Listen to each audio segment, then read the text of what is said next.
Narinig mo na ba ang Corregidor Island? Hindi lang ito isang lugar na dinarayo ng mga turista para sa tanawin at kasaysayan. Sa likod ng kanyang ganda, may mga kwento ng dilim, ng kababalaghan, at ng mga espiritong hindi matahimik. Pero bago natin tuklasin ang mga lihim ng lumang mansyon na sinasabing pinamumugaran ng mga multo, halina't balikan muna natin ang kasaysayang bumalot sa isla. Part 1. Isang sulyap sa kasaysayan. Ang Corregidor Island ay isang maliit ngunit mahalagang isla na matatagpuan sa bunganga ng Manila Bay. Sa laki nitong nasa humigit kumulang 6.5 kilometro lamang, hindi mo aakalain na minsan na itong naging sentro ng digmaan at saksi sa isa sa pinakamadilim na yugto ng ating kasaysayan. Panahon ng ikalawang digmaang pandaigdig, ang Corregidor ay naging pangunahing depensa ng Maynila laban sa puwersang Hapones. Sa ilalim ng pamumuno ni General Douglas MacArthur at ng mga Pilipinong sundalo, naging kuta ito ng katapangan, sakripisyo at matinding pagdurusa.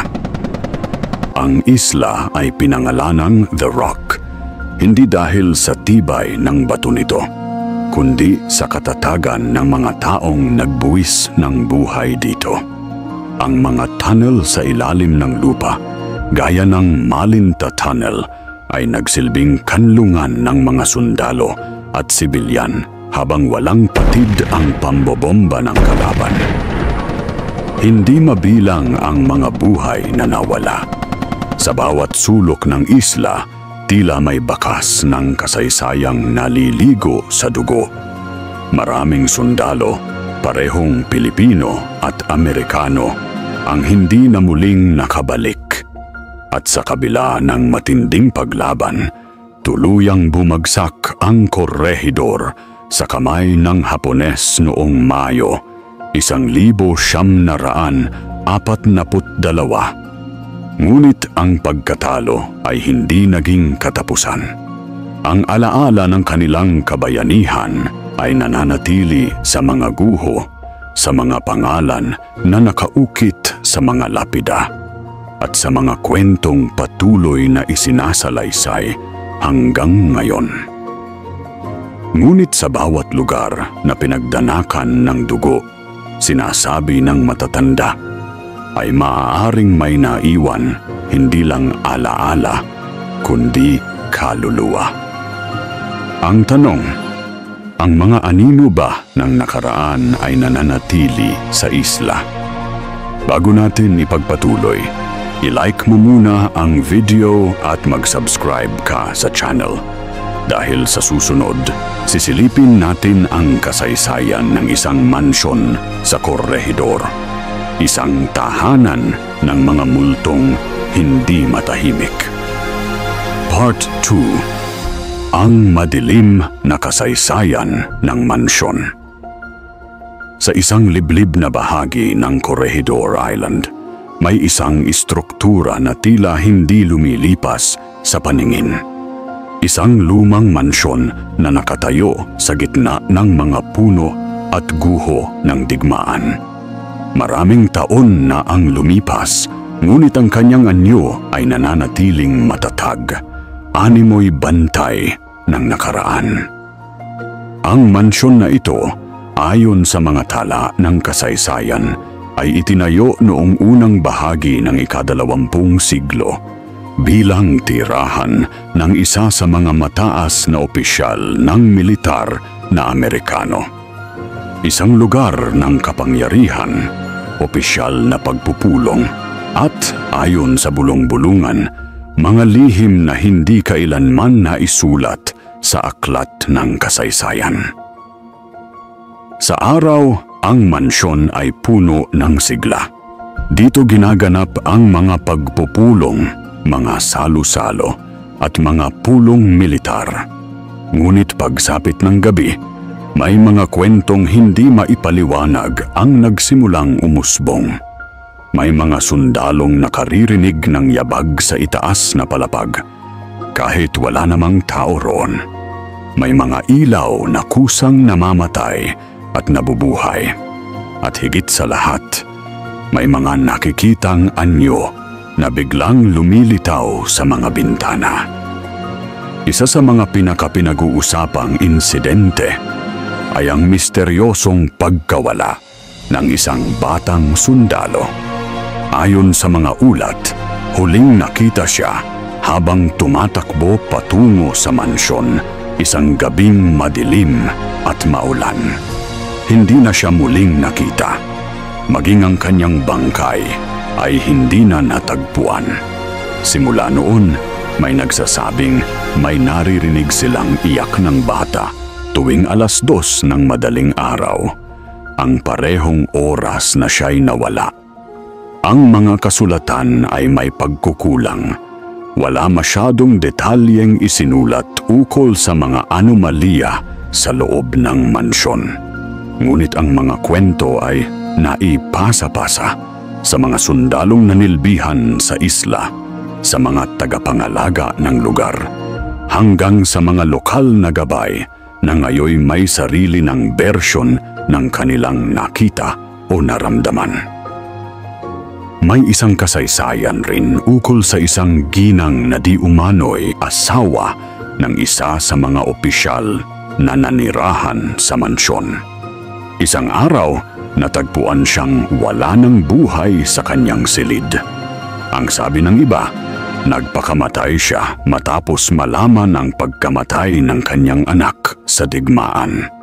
Ngunit may mga hinala na hindi ito basta-basta pagpapatiwakal.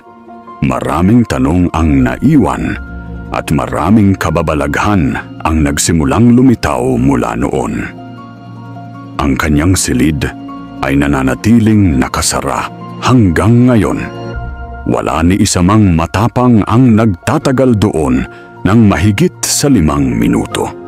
Maging ang mga tour guide ay umiiwas na lamang sa pagbukas ng pinto dahil sa paniniwalang ang kanyang espiritu ay hindi pa rin matahimik.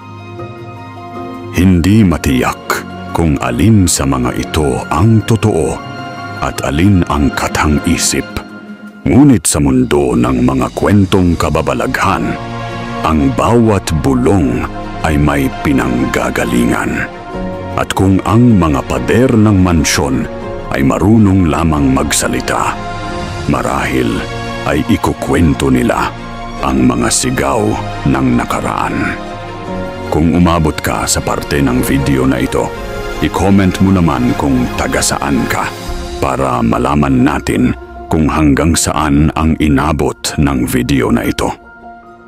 Sa susunod na bahagi, tatalakayin natin ang mga lokal na alamat at mismong mga kwento ng multo mula sa mga nakaranas ng kababalaghan sa mansyon.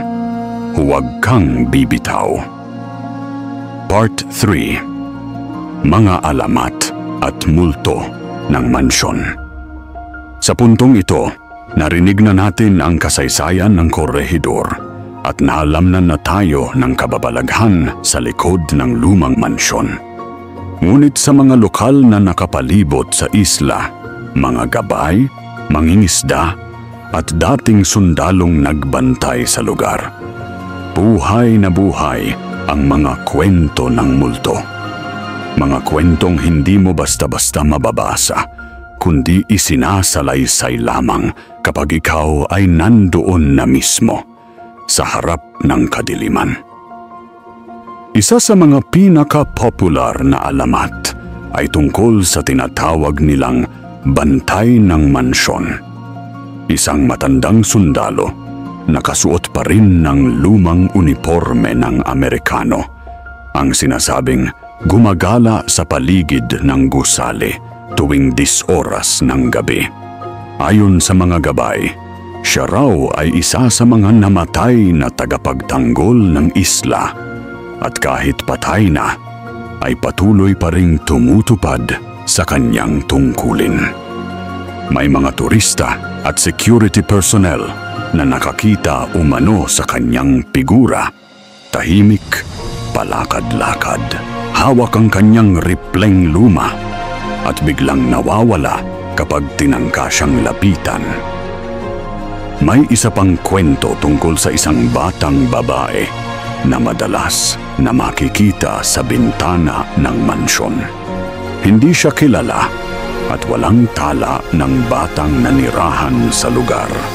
Ngunit maraming testigo ang nagsasabing nakita nila ang kanyang mahabang buhok, puting bestida, at malamlam na tingin habang nakasilip sa mga sirang bintana. Isang lokal na tagagabay ang nagsabi, "Tuwing dapit hapon, nakikita ko siya roon, nakatingin lang sa direksyon ng dagat. Hindi siya gumagalaw, parang rebulto, pero isang beses nang mapatingin ako uli, wala na siya at biglang may malamig na kamay akong naramdaman sa balikat ko." May isa pang kwento na madalas iwasan ng mga tour guide, ang kwento ng silid ng itim na salamin. Ito raw ay isang kwarto sa ikalawang palapag na may lumang salamin sa loob. Ayon sa mga nagsubok pumasok, ang sinumang tumingin sa salamin na iyon ay makakakita ng sarili nilang refleksyon. Ngunit may nakatayo sa likod nila. Isang figurang itim, walang mukha, nakatingin lang sa kanila. Hindi ito basta katang-isip lamang. Isang vlogger noong 2019 ang nagtangkang i-record ang kanyang sarili sa silid na iyon. Sa footage, habang kinukunan niya ang sarili, may isang aninong dumaan sa likuran niya. Nang lumingon siya, wala naman ni isa. Kinabukasan, nag-post siya ng video sa social media. Ngunit ilang araw lamang, tinanggal niya ito at nag-anunsyo na hindi na siya kailanman babalik sa isla. Hindi rin maikakaila ang epekto ng lugar sa mga taong sensitibo sa presensya ng mga espiritu.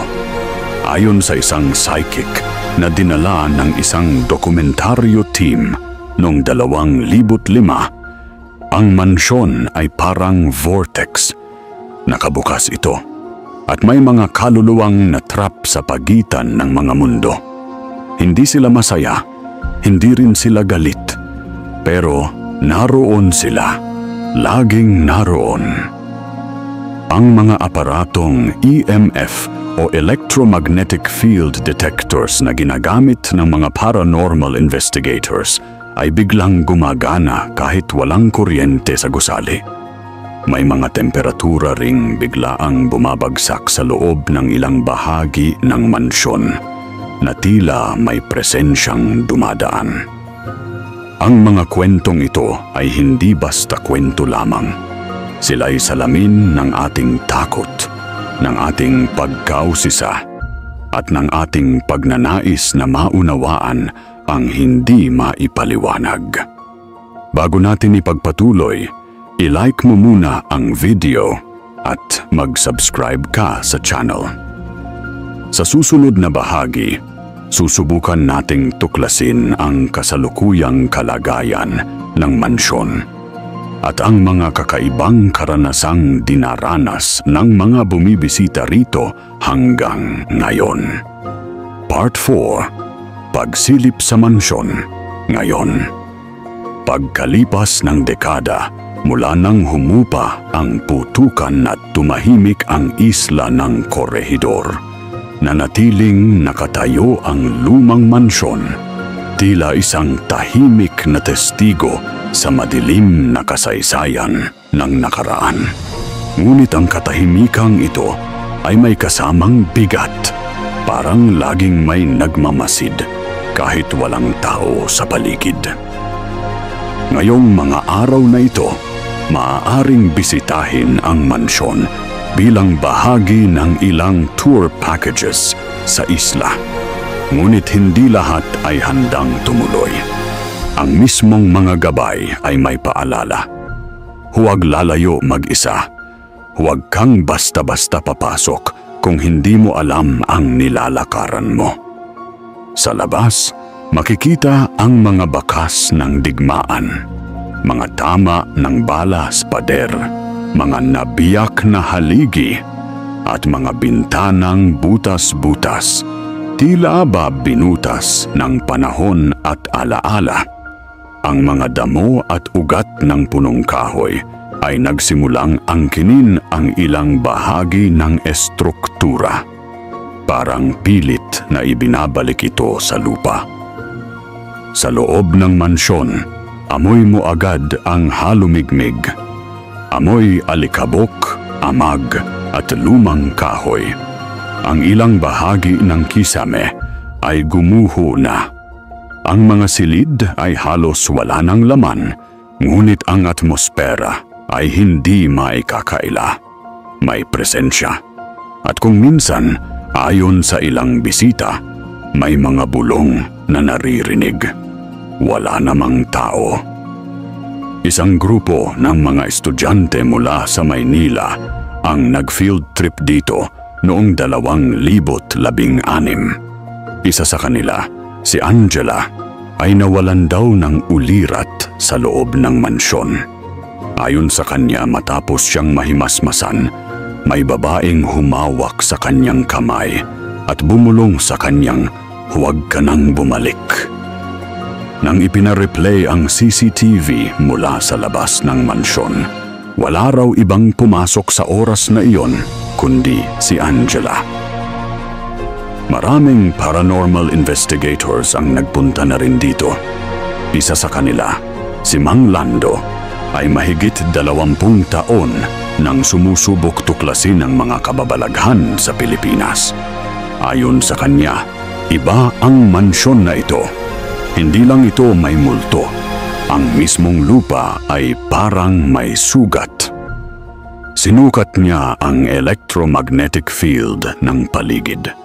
At sa ikalawang palapag, bigla raw itong nag-spike sa kabila ng kawalan ng anumang elektronikong aparato. May mga pagkakataon ding ang kanilang kamera ay bigla na lamang humihinto sa pag-record o kaya'y nawawala ang footage kapag ini-edit na. Ngunit hindi lamang takot ang hatid ng mansyon. May kakaibang hatak ito sa mga bisita, lalo na sa mga taong mahilig sa kasaysayan, misteryo at kababalaghan.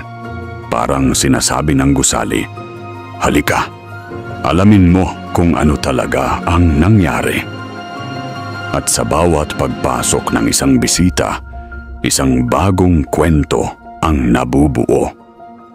May ilan na nagsabing nakaramdam sila ng biglang lungkot habang nasa loob.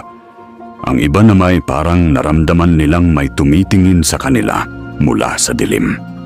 Ngunit sa kabila nito, may iilan ding nagsasabing payapa ang pakiramdam nila roon. Parang tinatanggap sila ng lugar. Parang may gustong magkwento. Hindi ito basta lumang gusali. Isa itong dambanang itinayo sa kasaysayan, pinanday ng digmaan at kinulayan ng misteryo. Sa bawat hakbang sa loob nito, tila ba nilalakaran mo rin ang landas ng mga alaala, ng mga naglaho, ng mga hindi matahimik, at ng mga naghihintay pa rin ng katarungan.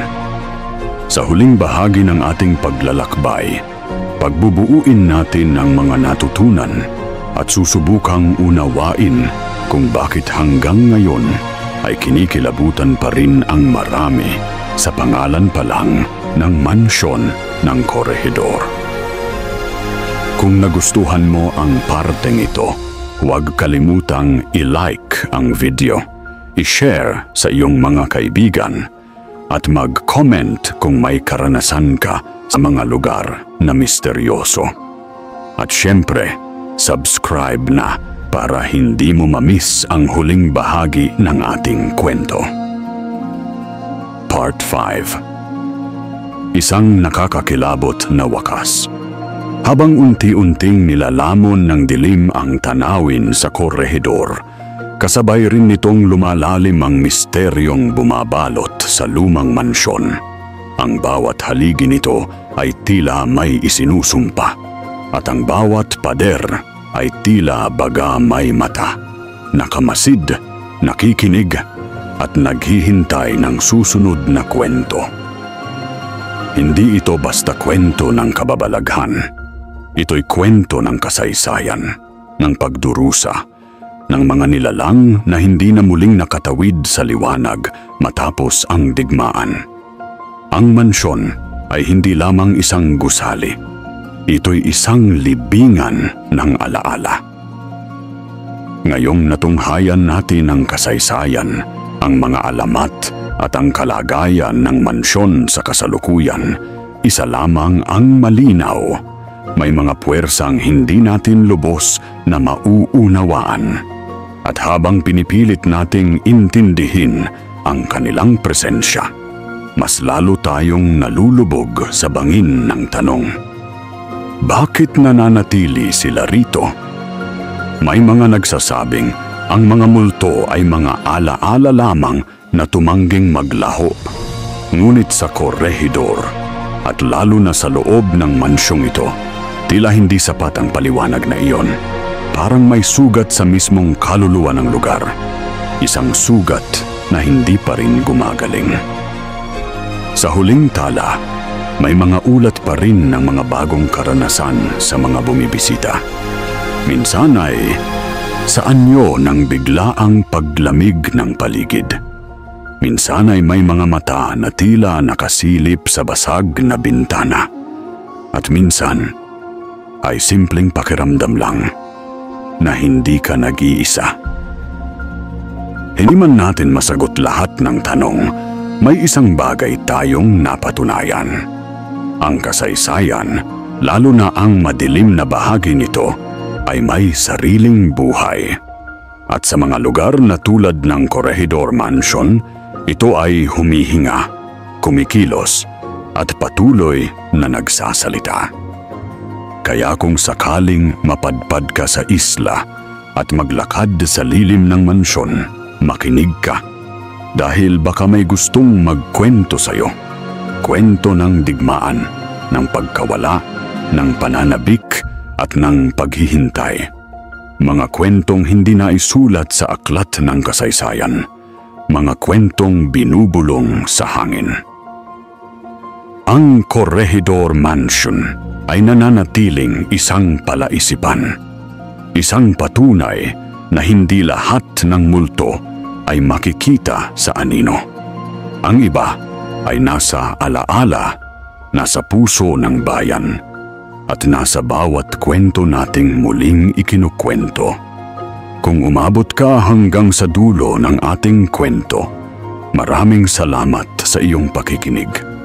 Huwag mong kalimutang i-like ang video. I-share ito sa mga kaibigan mong mahilig sa kababalaghan. At mag-comment ng iyong saloobin o sariling karanasan. At syempre, subscribe sa ating channel upang mas marami pa tayong masilip na misteryo at kasaysayan sa mga susunod na episode. Hanggang sa muli, ito ang Tales of Dark Echoes, kung saan ang mga anino ay may mga kwentong nakatago.